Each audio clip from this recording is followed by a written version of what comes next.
Welcome to Raju reviews.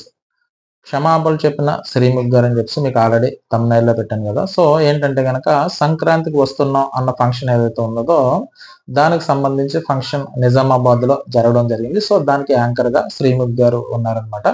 So దాంట్లో ఏంటంటే యాక్చువల్గా శ్రీముఖ్ గారు కూడా నిజామాబాద్ అని అంటున్నారు. సో అందుకని సొంత ఊర్లో ఆ ఫంక్షన్ కి ఆవిడ అటెండ్ అవ్వడం అయితే జరిగింది. సో ఇక్కడ యాంకర్ శ్రీముఖ్ గారు.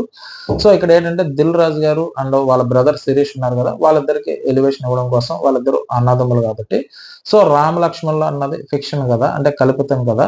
సో వీళ్ళు రియల్ గా కనిపిస్తున్నారు అన్నట్టుగా ఆవిడ యాంకరింగ్ లో ఆవిడ చెప్పడం జరిగింది. సో దీని వల్ల ఏంటంటే రామ లక్ష్మణులు తిరిగిన భూమి కదా మనది. సో మీరు ఎలా అంటారు అన్నట్టుగా కొంతమంది మనోభావాలు దెబ్బతినడం జరిగింది. సో అందుకని కొంతమంది ఆగ్రహం వ్యక్తం చేశారు. సో దానికి ఏంటంటే వెంటనే సరిదిద్దుకునే ప్రయత్నంగా ఆవిడ ఒక వీడియో తీసి పోస్ట్ చేయడం జరిగింది. ఇది సోషల్ మీడియాలో ప్రెసెంట్ ట్రెండ్ అవుతుంది. సో ఆవిడ ఏంటంటే కనుక నేను రాముని అంటే శ్రీరాముడి భక్తురాలను నేను. సో నేను హిందువునే.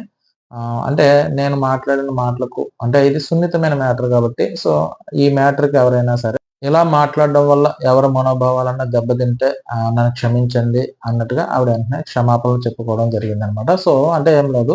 ఏదన్నా చిన్న ప్రాబ్లమ్ జరిగినా వెంటనే సరిదిద్దుకునే ప్రయత్నం అయితే ఆవిడ చేయడం జరిగింది. ఎందుకంటే ఆవిడ మీద కొన్ని విమర్శలు రావడం వల్ల వెంటనే సరిదిద్దుకునే ప్రయత్నం అయితే ఆవిడకి జరిగింది.